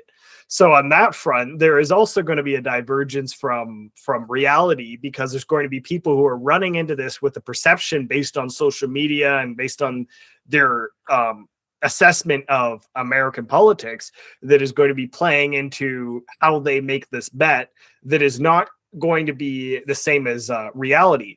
And so on that front, I think there's an issue with the accuracy of both platforms, because in my experience, the polls have been consistently inconsistent. That's the only thing they've been good at, is predicting that there is something going to happen. The accuracy of it has been all over the place. So I don't think they're a particularly good tool to assess who is actually going to win. It's basically a big piece of paper that goes, there's some people, they're going to be in some voting and someone will win and it's close. That's basically all we've got. All we know is that it's close from the polls, because whether they say Kamala's going to win or Trump's going to win, at the end of the day, it doesn't matter until we actually have that election result, as we saw with 2016, where Hillary Clinton got completely stomped unexpectedly, even though the polls were like, yes, she's going to win.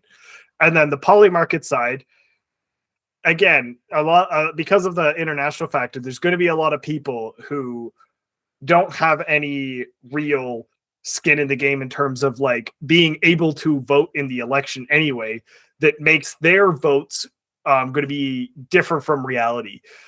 And based on, so if I'm voting on my perception of American politics, maybe I've been talking to a lot of left-leaning people in Canada, and they're like, the Democrats are going to win for sure. And now I've bet on here that the Democrats are going to win. That's going to be a vote for the Democrats that the Democrats don't deserve to have, because at the end of the day, I am Canadian. My vote in this instance would not matter.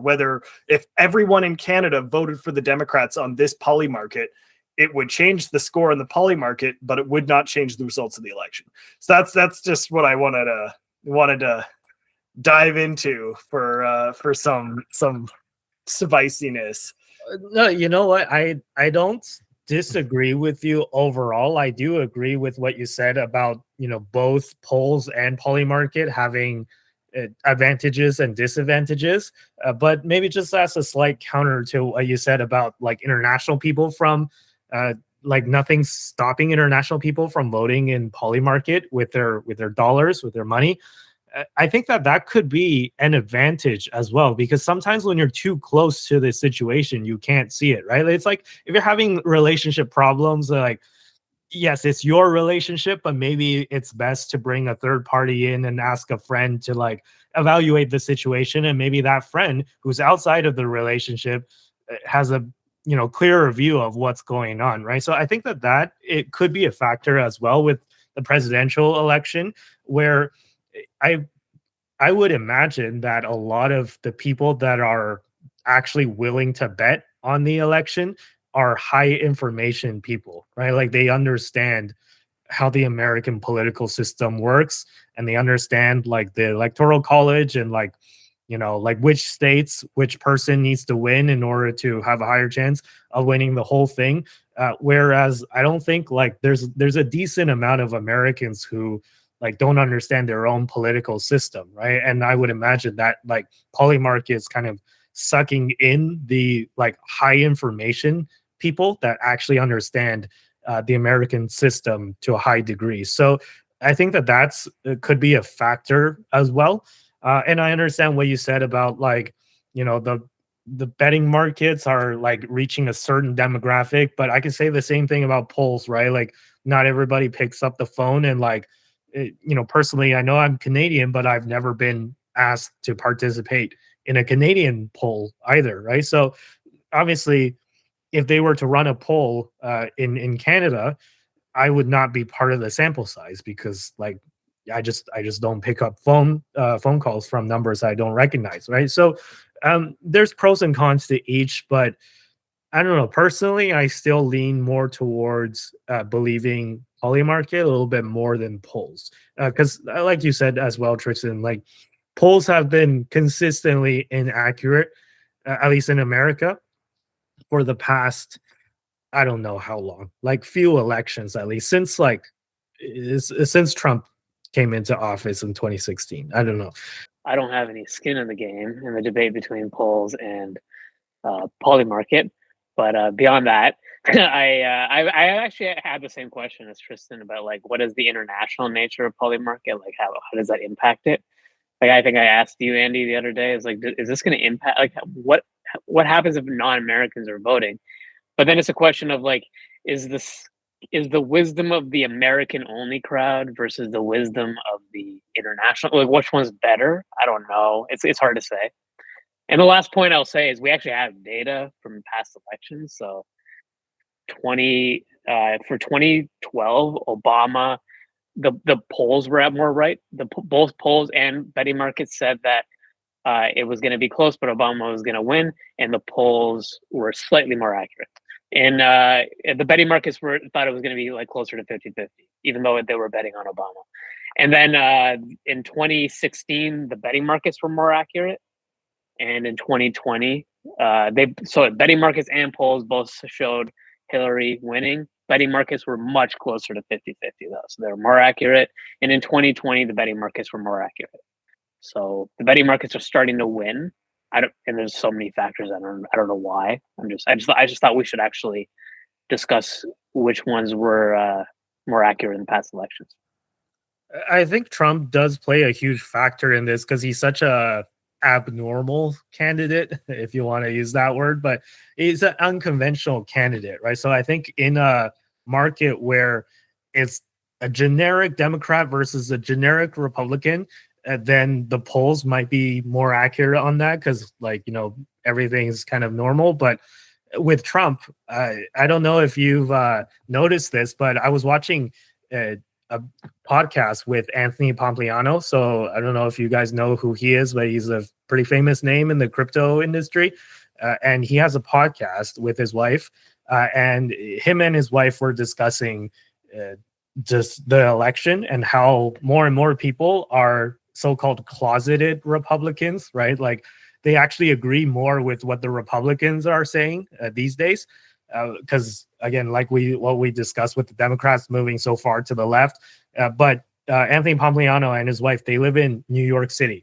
So New York City is like deep blue, Democrat rules everywhere, and it's just a lot of people would be taken aback, and you would get a lot of flack if you just said anything that was even remotely more towards the Republican side.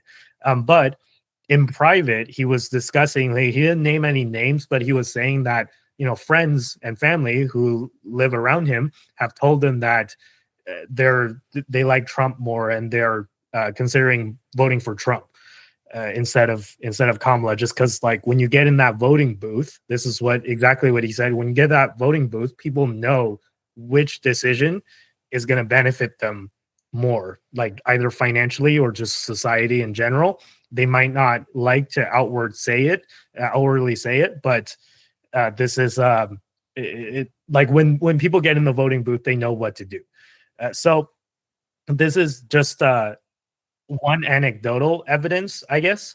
But this is what Anthony Pompliano was saying, how like he feels that energy, like for Trump, more than he did in 2016, which implies that if this is accurate, again, this is his own personal opinion, so I'm not saying that this is going to play out for sure, but there's evidence to suggest that it might be a repeat of 2016, where you have a Democratic candidate who is not that popular, right? Because like Kamala Harris tried to run for president against Biden, and like she dropped out before Super Tuesday because like her support was just not very high. So you have Kamala Harris, who's not a very well-known, like well-liked person by the people, right? And she's only there because like she was the vice president and is just automatically elevated to that position. And then you have a candidate who, presided Trump, who presided over a relatively peaceful time in terms of like his foreign policy and stuff, and the economy was doing well when Trump was in charge. So maybe it's going to be a repeat of 2016 again. But yeah, Tristan, you wanted to add something. Yeah, I think I just want to say, Andy, you keep coming out here and telling us to make or asking us who we're going to vote for in these elections. I know who I'm, I'll know who I'm going to vote for when I'm at the ballot box. Thank you very much. So I was just, I thought that was funny because you keep referencing that fact that, you go, Dom and I haven't really come out here and said who we're going to vote for in the next election. That's between me and the ballot box. I mean, I'm not like, don't feel any pressure. I'm not trying to like force you to endorse a side or anything like that. I say all that stuff in jest. There's no pressure at all, but I'm just saying, right? Like you don't have to acknowledge this, but here in Canada, and we're talking about Canada, so don't arrest us for trying to vote illegally. Although I know the Democrats won't, but like speaking from the Canadian perspective, for the next election in Canada, we've talked a lot about Canadian politics as well. I think like you guys in the past have leaned more left, so naturally you would be more inclined to vote Liberal and NDP, and I don't think that that's like an outlandish thing to say, right? I think that's an accurate statement in normal circumstances. You guys would be more inclined to vote for the Liberals or for the NDP or maybe even for the Green Party. But I think you guys we talk about it every week, what's going on in Canada. Maybe not this week because we're focused on the American scene, but almost every week we talked about what's going on in Canada on this show. And I think that you guys know deep down inside, you guys know the issues that Canada is facing, that this country is facing. And I'll stand by what I said, right? Like same thing as Anthony Pompliano said for people in New York, I'm going to say for people here in Canada, all across the country, when as a Canadian, we see the issues that the country is facing. And when we get in the ballot box, I think you guys all know what to do and what is the best decision for the interests of this country, for the future of this country. And I'll leave it at that. Someone raised their hand. I didn't see. I just remembered something. Sorry to bring it back, but if you look at like the swing in the betting markets and the polls in the last few days, not only did Kamala do really poorly in her interview with like 60 Minutes, and she only did okay with the Call Her Daddy. I don't know if you guys saw the Flagrant podcast interview that Trump just did that came out, I believe, yesterday, but he hit it out of the park. Like, whether you like Trump or not, you got to admit, he crushed it. He crushed that interview, and that is also part of why he's rising in the polls and the betting markets, in my opinion. Yeah, I mean, Trump is a showman, right? He's good at this stuff. He had a show called The Apprentice. I'm not sure if you guys ever watched it, but when I was in high school, I remember watching it for a business class where they actually played an episode of The Apprentice. And it's like, this is how you should pitch a product or how you should present yourself to a wealthy investor, Trump in this case, if you want to get someone to invest in you and stuff like that. Yeah, I mean, it was very memorable. And Trump was kind of like, we all know Trump's personality, right? Like he's kind of an asshole, but in a way that I feel like that actually benefits him, because like he doesn't come off as trying to hide the fact that he's an asshole, right? Like he's an Yeah, it's asshole. real. People People like real. asshole, and yeah, it's authentic, right? And if you compare this to Kamala Harris, it's the exact opposite that we're getting from Harris, where if you ask her how you're gonna stop inflation, she's like, well, I grew up in a middle class family where people really cared about their lawns. It's like, no, but actually, like, seriously, we want you to answer this question and actually provide a policy on what exactly you would do to fix inflation, or to fix just economic problems in general. And again, this is a term that's overused, but I think it's very accurate. It's just word salad. And I think that this is why I think that Trump is going to win the election. I'm just going to put the prediction out there. I think you guys all know what I want to happen, and maybe you can argue that I'm biased, but I genuinely think, even if you're trying to ask me, like, try and be as objective as you can and throw out all your bias and just say who you think is going to win, I would still pick Trump, just because I think Americans are going to reject the word salad candidate, and Kamala Harris is going to find out the hard way that you can't just become president by going up on stage and saying the word joy, or just random words, random slogans over and over again. So that's just my opinion. I'm sure I've offended a lot of left-leaning folks, but honestly, like, if you're left-leaning and you're watching this show, like, or if you're a Democrat, I should say, and you're watching this show, I really don't mean offense, right? It's just, I'm just saying what I honestly feel. And if you disagree with me, let me know down in the comments. Don't just say, Andy, you suck. Actually provide some meaningful, logical arguments on why you think I'm wrong. And I could be wrong on things, right? I don't get everything right. But if you disagree, just let me know respectfully. So anyways, does anyone else have anything else to add? We're coming on just 2 hours, a little bit over that.